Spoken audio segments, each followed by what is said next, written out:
find that a little confusing, but I'll repeat myself again.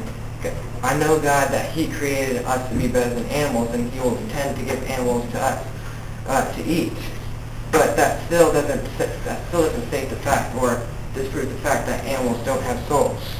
Now, Mr. Rain, can I go ahead and use one of my Bible verses from Genesis? If it's in support of something directly responding to what she said. All right, now, if I support saying that animals have the breath of life, can I use that? All right, Genesis 7:15. And they went in unto Noah into the ark, 2 and 2 of all flesh, wherein is the breath of life. If you want to, I have it right here, and you can look at it. This is the King James Version Bible. I'll look at it in my NIV so that we get a comparison between verses. Can you give me the verse again? Genesis 7:15. This is the King James Version. All right. It says, all creatures that have the breath of life in them came to Noah and entered the ark. Okay.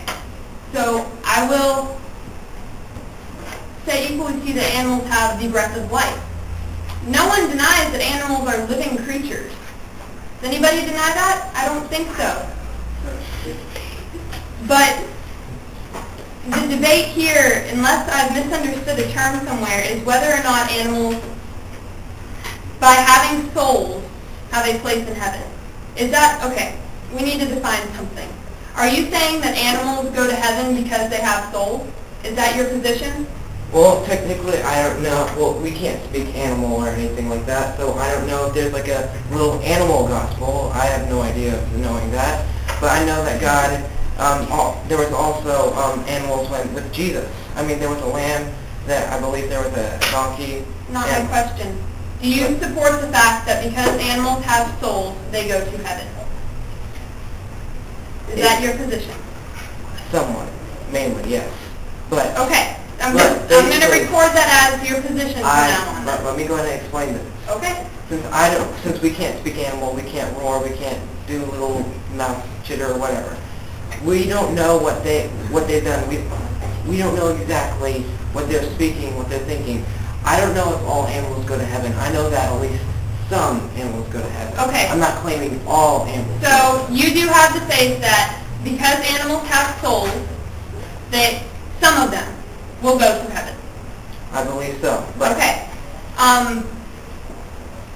I don't agree with that because going back to my previous statement, in order to go to heaven, you must be able to understand and comprehend the fact that Jesus died for your sins. I mean, anyone who's a Christian won't deny that fact. It's only by Jesus that we get to heaven. 1 minute. Animals don't have the rational thinking as classified by the world's strongest leading logicians and the Porphyrian tree to make that choice. And it doesn't matter if we can't speak animal. I mean, I can't speak Japanese, I can't speak Chinese. But I know that people from China and people from Japan have rational thinking. We don't know that animals have rational thinking. Now I'm going to go ahead and the breath of life. Usually it states use.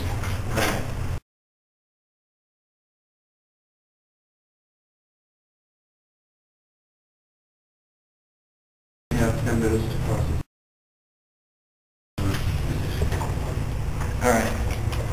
All right. Now the breath of as we were talking about before, we were talking about Genesis 7:15 to where it says the breath of life.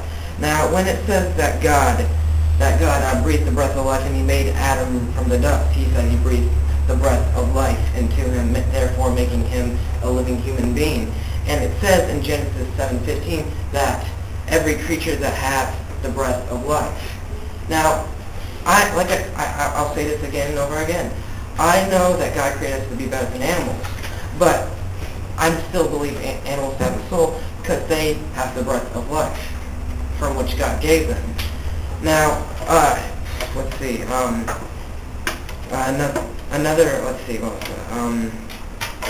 Another thing from what you brought up is that whether animals were rational thinkers or not.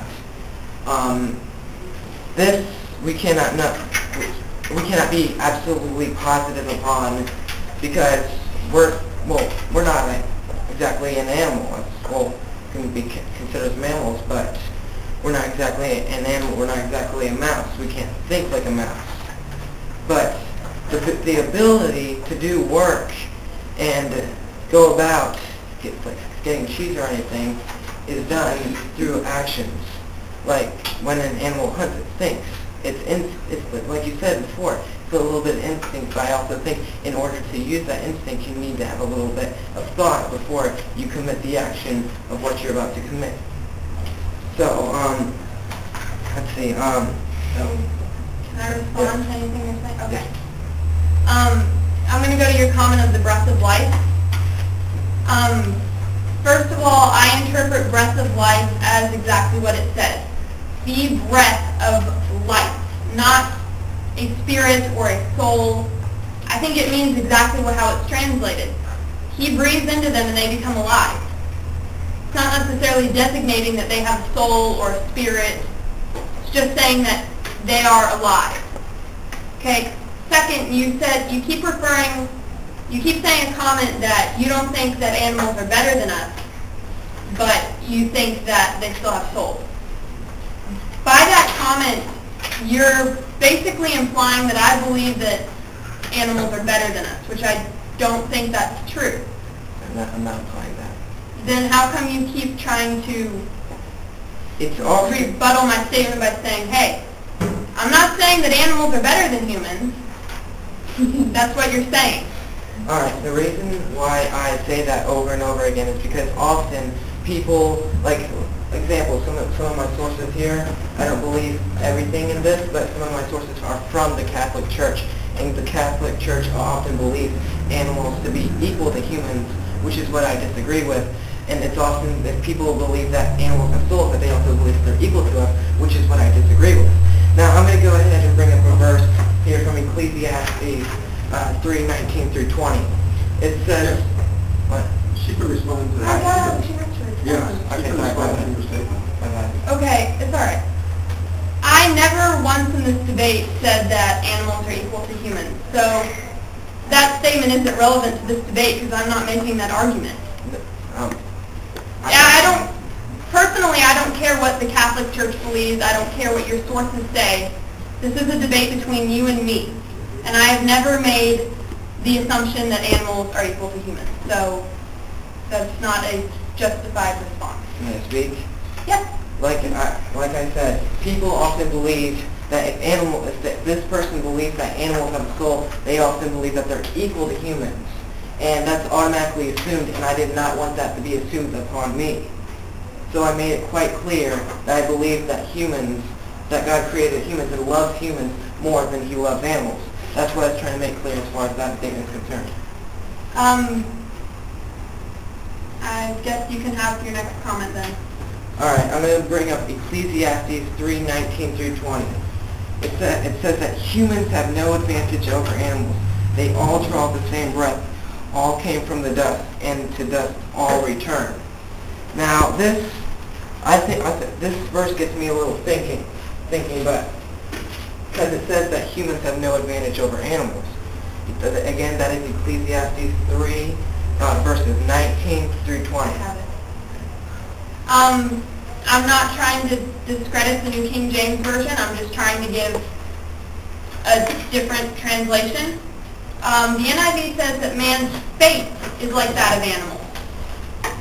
The same fate awaits them both, and that fate is death. It doesn't say that man has no advantage over animals. And even if it does say that in your translation, what's implied is that in the end, when the world is destroyed by God, it doesn't matter that we're human and they're animals. We're all dead anyway.